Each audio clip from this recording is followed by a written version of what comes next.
Story zone, তোমার অনুভূতিদের খুঁজে নাও এখানেই। কি যে বলেন না নেতা সাহেব, কোথায় আপনি আর কোথায় আমি? আপনি হলেন একজন অসাধারণ টাকা পয়সাওয়ালা বড়লোক মানুষ, আর আমি আমি হচ্ছি অতি সাধারণ একজন দরিদ্র পরিবারের মেয়ে। আপনার রুচিতে আমাকে বলে হবে বলুন? আপনার সাথে আমার যায় কখনো? আমার সাথে যায় আমার লেভেলের কোনো মধ্যবিত্ত পরিবারের অতি সাধারণ কোনো যুবক। আমার ধরার হলে সেই টাইপেরই কাউকে ধরবো।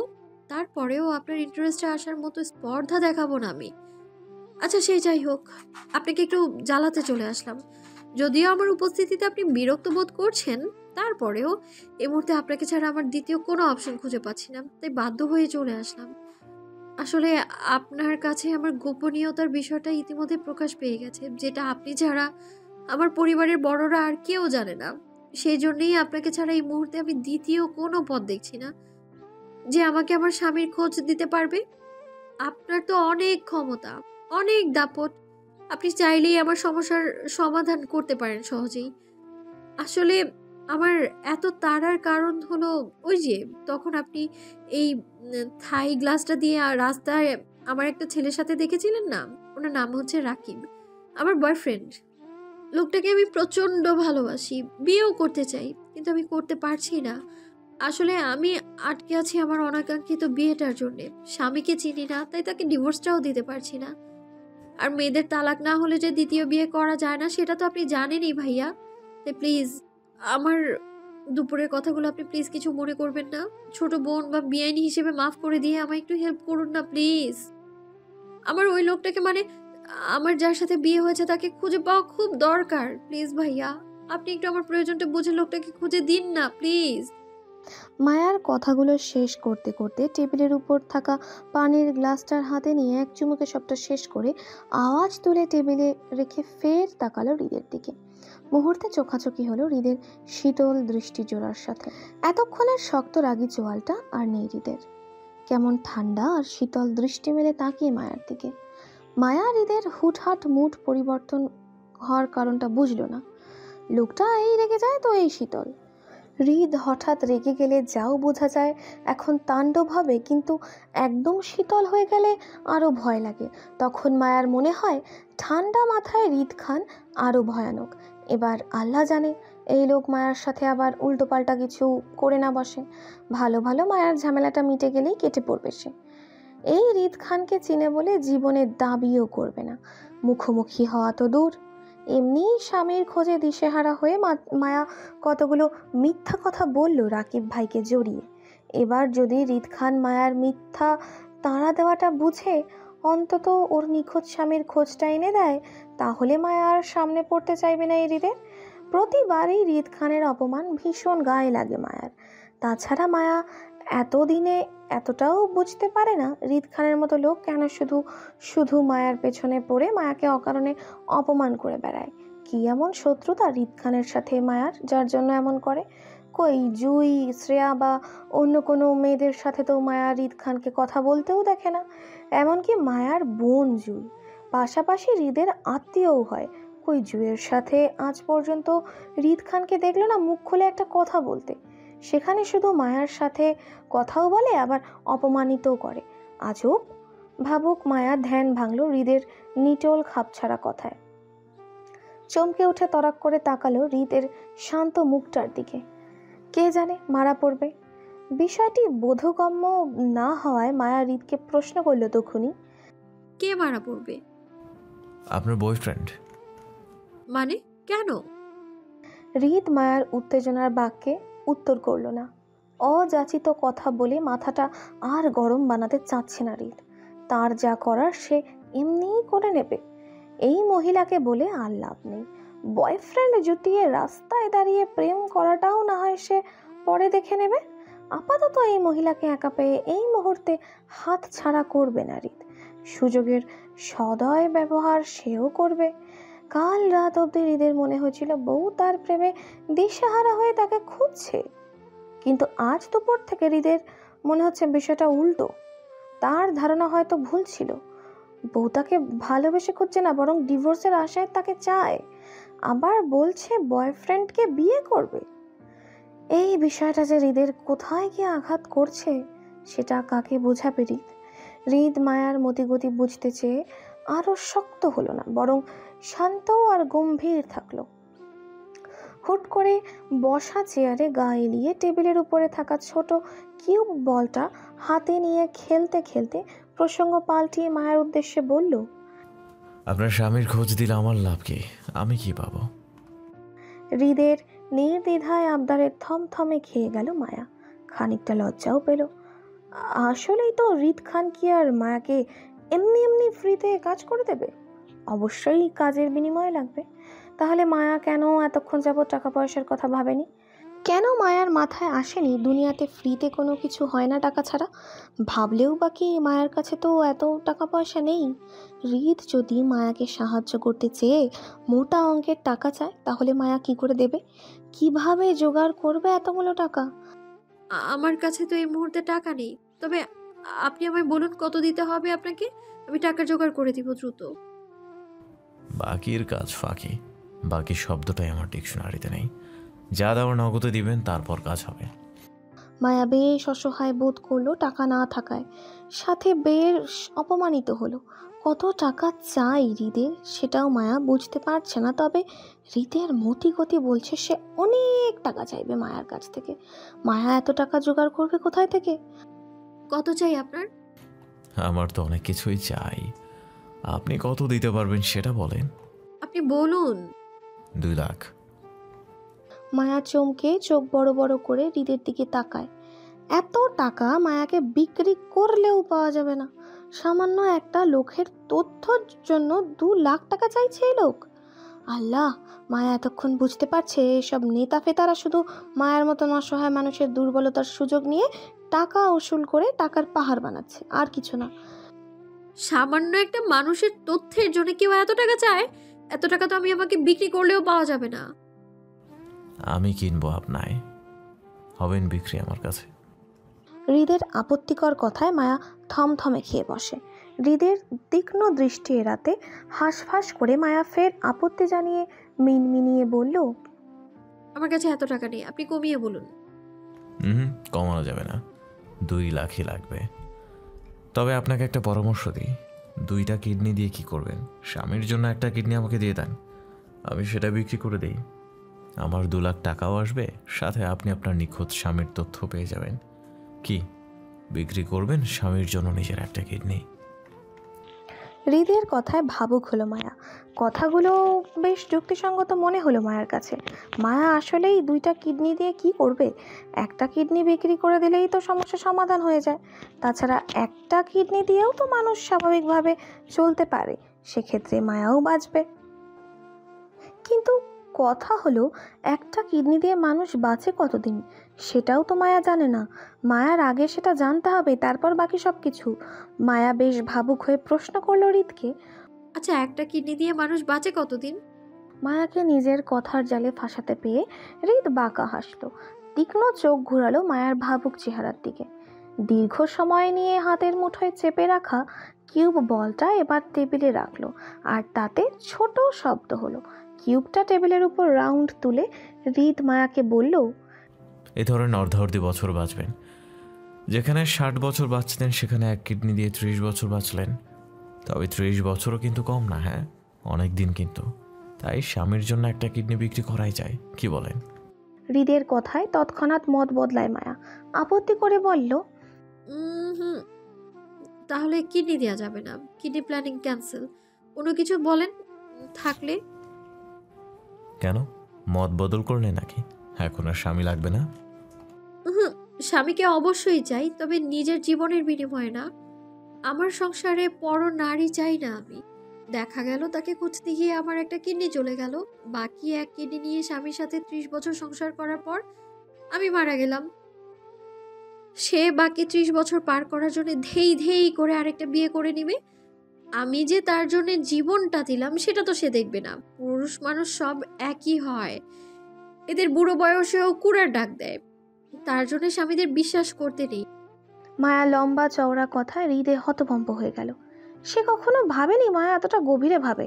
দুজনের পরিচয় এখনো হয়নি, অথচ না দেখেই হৃদকে সন্দেহ তালিকা ফেলে দিল তার বউ। তাছাড়া এই মেয়ের কথায় স্পষ্ট সে স্বামীর সংসার করতে চায়। হৃদ বাজিয়ে দেখবে একটু। সংসার করতে চাও? অন্যমনস্ক হওয়া হৃদের কথা প্রথমবারের বুঝল না মায়া।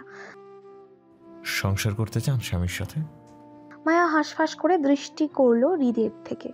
হৃদ মায়ার দিকে তীক্ষ্ণ দৃষ্টিতে তাকিয়ে থেকে বুঝল মায়া হৃদকে উত্তরটা দিতে সংকোচ বোধ করছে। সেজন্য হৃদ মায়াকে অভয় দিয়ে বলল, নির্ভয় বলেন, আমি কাউকে বলবো না। হুম।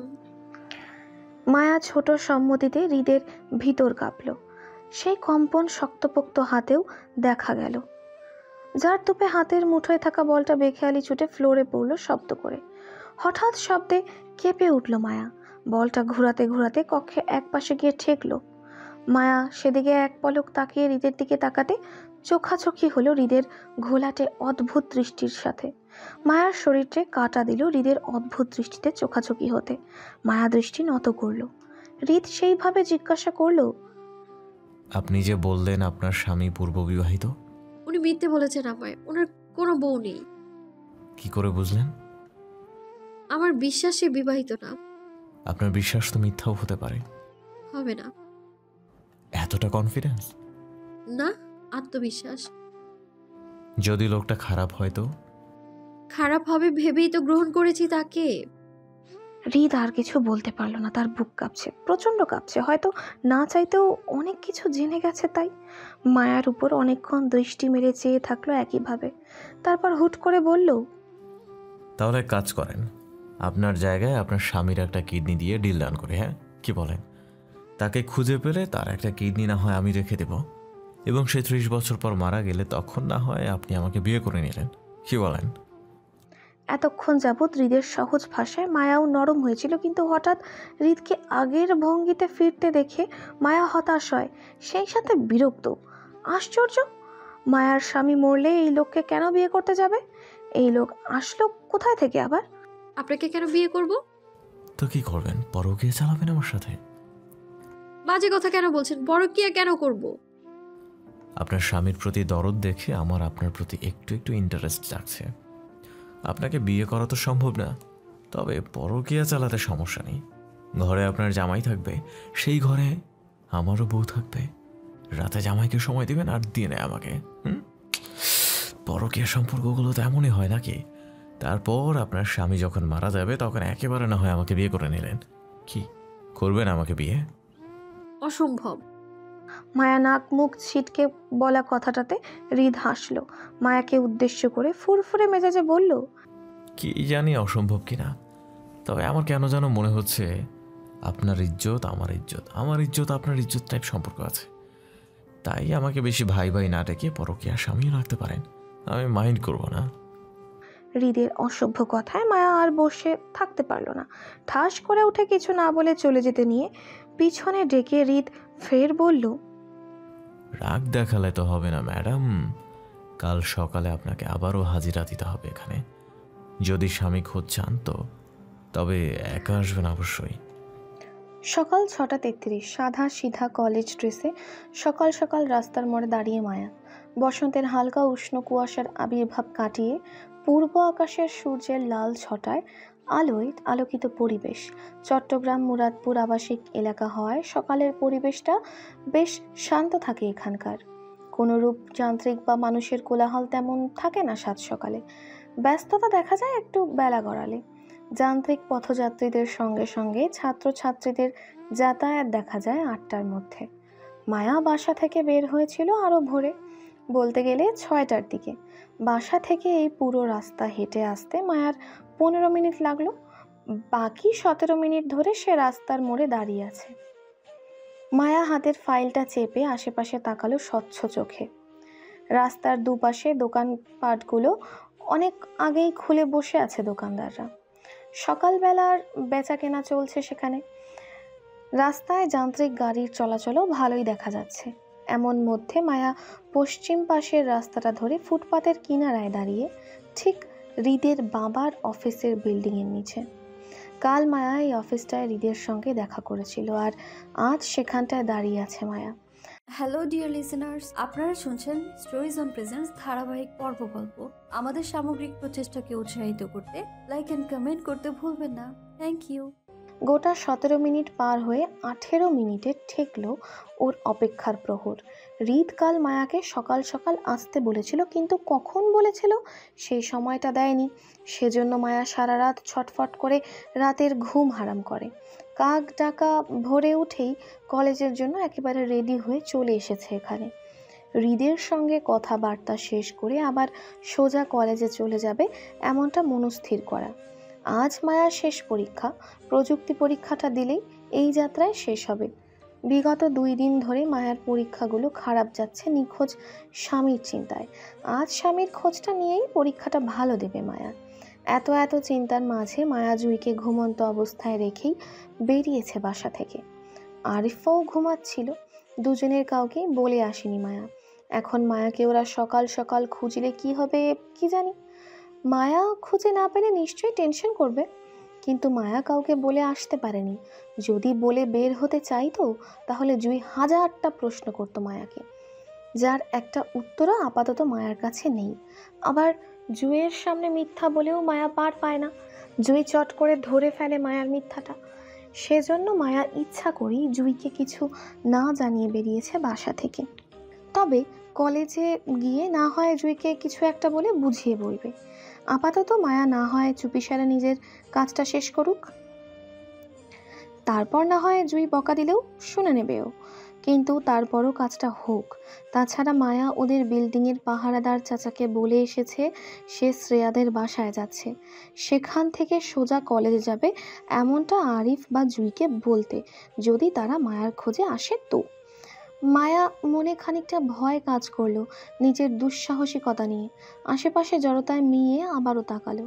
রাস্তার পথচারী অনেকেই মায়ার দিকে তাকাচ্ছে।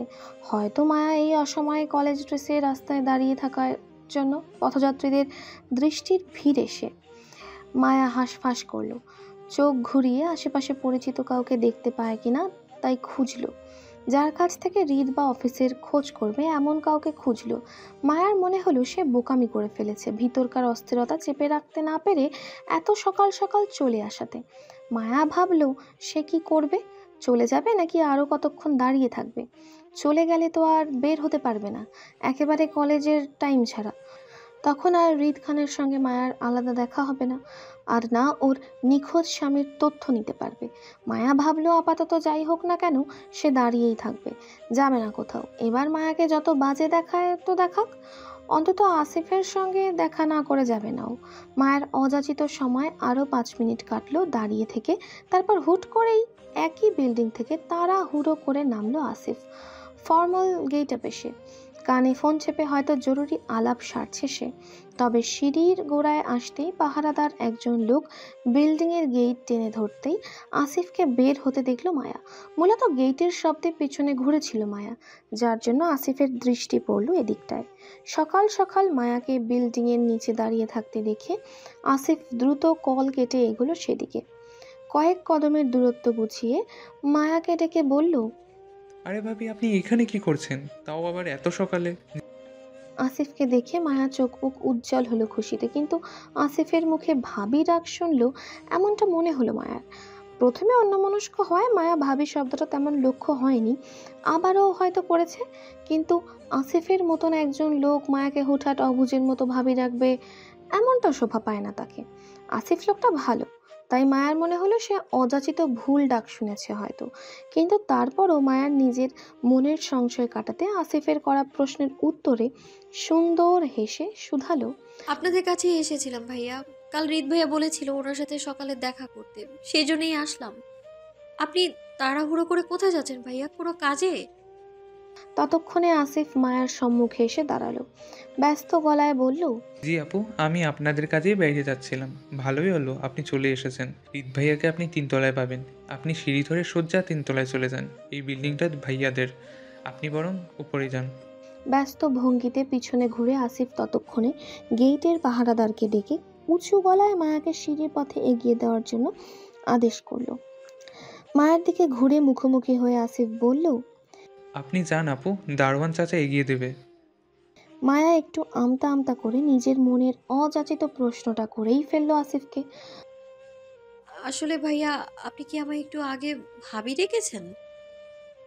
মায়ার কথায় আমতা আমতা করে বোকা হাসলো আসিফ। তখন তাড়াহুড়ো করে কি বলতে কি বলে ফেলেছিল লক্ষ্য করেনি আসিফ। মায়ের এখন প্রশ্ন করাতে টনক নড়ল, কিন্তু সেটা মুখে প্রকাশ না করে বরং অস্বীকার করলো মায়ের কথায়। না আপু, আপনি হয়তো ভুল শুনেছেন। আসিফের কথায় মায়া খানিকটা লজ্জায় পড়ল। ওর অযাচিত প্রশ্নটা এইভাবে করা ঠিক হয়নি, সেজন্য সরি বলল আসিফকে। সরি ভাইয়া, আসলে আমার মায়ার কথা শেষ করতে দিল না আসিফ। ইটস ওকে আপু, আমি কিছু মনে করিনি। আপনি উপরে যান। এর মাঝেই কথা কেটে অধৈর্য গলায় বলল আসিফ। আর দাঁড়ালো না মায়ার সামনে, পেছন ঘুরে উল্টো পথে চলল তাড়াহুড়ো করে। বলা যায় না বেফাঁসভাবে আবারও না ভাবি ডেকে ফেলে মায়াকে, তখন হৃদ ভাই ওকে আস্ত রাখবে না। মায়া বেশ কয়েকবার আসিফের পেছন ডাকলো, কিন্তু সে শুনল না, বরং দ্রুত পা চালিয়ে বিল্ডিংয়ের অপর পাশের থাকা গ্যারেজের দিকে গেল। আপাতত গাড়ি নিয়ে হৃদের বলা কাজগুলো দ্রুত সারতে হবে, নয়তো দেরি হলে হৃদ ভাই আরও খেপে যাবে। তাছাড়া মায়াও চলে এসেছে এতক্ষণে, এবার যদি আসিফ কাজগুলো করতে দেরি করে তাহলে অবশ্যই শনি নাচবে ওর কপালে। মায়া হতাশায় আসিফের চলে যাওয়ার দিকে তাকিয়ে ঘাড় ঘোরালো বিল্ডিংয়ের দিকে। পুরো মাথা উঁচু করে দেখলো নাক উঁচু বিল্ডিংটা। এই বিল্ডিংটা কয়তলা হবে? মায়া গুনে দেখতে বোকার মতো মায়া গুনে গুনে 7 তলায় গিয়ে ঠেকলো। মায়া বুঝতে পারলো পুরো বিল্ডিংটা 7 তলা। হৃদ খান থাকেন 3 তলায়। মায়ার কি একা যাওয়া ঠিক হবে কোনো ছেলের বাসায় হুট করে, তাও এত সাত সকালে? মায়া ভাবলো হৃদ খান কি আর একা থাকবে এই বাসায়? অবশ্যই তার পরিবারের কেউ না কেউ থাকতে পারে। হৃদ খানের পরিবারকে তো মায়া চেনে, নতুন আত্মীয় হয় ওদের। মায়াকে এত সকালে নিজেদের ফ্ল্যাটে দেখলে নিশ্চয়ই অবাক হবেন তারা। মায়াকে প্রশ্ন করলে সে কি উত্তর দেবে তাদের? কি জন্য মায়া এত সকালে এখানে এসেছে? সত্যিটা তো বলতে পারবে না, মিথ্যাই কিছু একটা বলতে হবে। ইতস্তত মায়া হাঁসফাঁস করলো। কি এক বিপদে পড়লো মায়া নিজের নিখোঁজ স্বামীর খোঁজ করতে গিয়ে। জীবনে যে কাজ করার ছিল না সেই কাজগুলো আজকাল করে বেড়াচ্ছে মায়া। বুকের চাপা শ্বাস ছেড়ে মায়া দ্বিধায় নিয়ে বিল্ডিংয়ের ভিতরের দিকে হাঁটলো। দারোয়ানের দেখানো সিঁড়ি ধরে সোজা 3 তলায় গিয়ে দাঁড়ালো। বেশ হাঁসফাঁস করে জিভ দিয়ে শুকনো ঠোঁট ভেজালো। জড়তার হাতে বেশ সময় নিয়ে পরপর কলিং বেল চাপলো।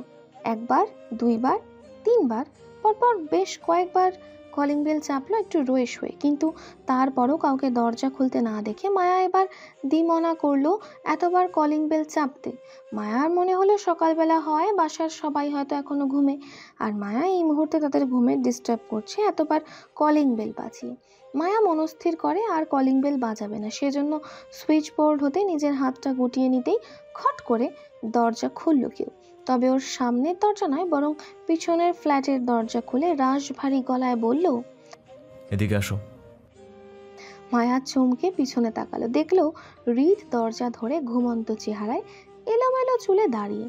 দেখে বোঝাই যাচ্ছে কলিং বেলের চাপে সদ্য ঘুম থেকে উঠে এসেছে সে। মায়াকে এই মুহূর্তে দেখে হৃদ অবাক হয়েছে কিনা তার চেহারা দেখে মায়া ঠাহর করতে পারল না। তাকে স্বাভাবিক মনে হলো মায়ার, তবে মায়া বেশ চমকিত হৃদের এলোমেলো চুল আর ঘুম জড়ানো চেহারা। মায়ার মনে হয় এই প্রথম সে হৃদ খানকে দেখলো। সে গুছালো নয়, পরিপাটিও নয়, বরং এলোমেলো এক সুন্দর পুরুষকে দেখলো, যে দেখতে শুধু আকর্ষণীয় নয় বরং বিপজ্জনক মোহিত। মায়া বিবাহিত না হলে বা স্বামীর জন্য মায়ার মনটা না কাঁদলে এতক্ষণে নিশ্চয়ই হৃদ খানের এই রূপে গলে পড়তো সে। তবে মায়া মানতে বাধ্য লোকটা আসলেই মাত্রাতিরিক্ত সুন্দর আর নজর কাড়া সুদর্শন। হৃদ মায়াকে ড্যাব ড্যাব করে নিজের দিকে তাকিয়ে থাকতে দেখে সে দরজা ধরেই হালকা কপাল কুঁচকায়। মায়ার অপলক দৃষ্টি ওর মনোভাব বুঝতে দেরি হলো না হৃদের। স্বাভাবিকের ন্যায় হৃদ দরজা ছেড়ে ভিতরের দিকে যেতে যেতে মায়ার উদ্দেশ্যে বলল, ভেতর থেকে দরজাটা লক করে দাও। হৃদ চলে যেতেই মায়ার টনক নড়ল। মনে মনে নিজেকে ধিক্কার করল, হৃদকে বেহায়া নজরে দেখায়। ছি, জীবনের সুন্দর ছেলে দেখেনি মায়া, এইভাবে কারো দিকে তাকিয়ে থাকতে হয়। লোকটা নিশ্চয়ই মায়াকে খারাপ ভাবছে। এমনি এই লোক মায়াকে খারাপ খারাপ প্রস্তাব দেয়, পরকীয়া করতে চায়। এখন মায়ার বেহায়া দৃষ্টিতে লোকটা নিশ্চয়ই মনে করবে মায়া তার রূপে গলে গিয়ে পরকীয়ার সম্পর্কে রাজি হয়েছে। মায়া বেশ অসহায় মনে করলো নিজের ভাবনায়। আজকাল ওর নিজের সাথে কি হচ্ছে সেটাই ঠাহর করতে পারছে না সে। মায়ার মনে হচ্ছে ও অদৃশ্য কোথাও আটকে গেছে, কেউ ওর ফিলিংস নিয়ে খেলছে, কিন্তু কে তা জানে না মায়া। আর এখানেই মায়া অসহায় হয়ে পড়ে। চাপা দীর্ঘ নিঃশ্বাস ফেলে মায়া হৃদের পিছন পিছন ফ্ল্যাটের ভিতর ঢুকলো। হৃদের কথা মতো দরজা লাগিয়ে পিছনে ঘুরতে চোখে পড়লো ভিতরকার সাজানো গোছানো সুন্দর একটি ফ্ল্যাট। মায়া অবাক নেত্রে চারপাশে তাকালো। পুরো 3 তলা সমন্বয়ে ফ্ল্যাটটি তৈরি, এপাশ ওপাশ দুপাশ মিলিয়ে একটা ফ্ল্যাট এটা, যার জন্য মায়া তখন দুটো ফ্ল্যাট ভেবে বিপরীত পাশের দরজাটাতে কলিং বেল চাপছিল, কিন্তু হৃদ অপর দিকে দরজা খুলেছিল। প্রথমত বাহির থেকে কেউই বুঝতে পারবে না এখানে দুটো ফ্ল্যাট নয়, বরং একটাতে করা। মায়া ভিতরে ঢুকতে ঢুকতে চোখ ঘুরালো বিলাসিতায় ভরপুর ফ্ল্যাটটির সৌন্দর্যের দিকে। এত সাজানো গোছানো সুন্দর ফ্ল্যাটটিতে হৃদকে ছাড়া আশেপাশে আর কাউকে চোখে পড়লো না মায়ার। মায়ার চোখ যখন ফ্ল্যাটের আভিজাত্য মাপতে ব্যস্ত, তখন হৃদ মায়ার ধ্যান ভেঙে পুনরায় বলল, এত সকালে আসলে যে? মায়া অল্প চমকে হৃদের দিকে তৎপর করে তাকালো জড়তার চোখে। জামাই খোঁজে দিশেহারা হয়ে থাকতে না পেরে সকাল সকাল আপনার কাছে চলে এসেছি তার তথ্য নিতে। এটা বলবে মায়া? এটা বললে নিশ্চয়ই হৃদ খান মায়াকে পাগল ছাগল মহিলা ভাববে, আবার জামাই পাগলও বলতে পারে ওকে। তখন বিষয়টা ভালো দেখাবে না বলে মায়া মিথ্যা বলে মিনমিন স্বরে বলল, কাল আপনি আমায় সকালে আসতে বলেছিলেন, কিন্তু কয়টায় আসবো সেটা তো বলেননি। সেই জন্যই আন্দাজে এখন চলে আসলাম। আসলে একটু পর আমার তাড়া আছে, তো তাই 8টায় আমার পরীক্ষা আছে। সেই জন্য এখন না আসলে পরে আর সময় পেতাম না। দৃঢ় কণ্ঠে বলল, কিন্তু আমার জানা মতে তোমার পরীক্ষার খাতা দেয় 9টা 45-এ আর শুরু হয় 10টায়, রাইট? মিথ্যা বলে ধরা পড়ে যাওয়ায় মায়া এবারও মিনমিন করলো। তারপর নিজের হয়ে গাই গই করে ফের মিথ্যা বলে বলল, আমার 8টায় কলেজে একটা কাজ আছে, দ্রুত যেতে হবে, তাই তো এত সকালে আসলাম আমি।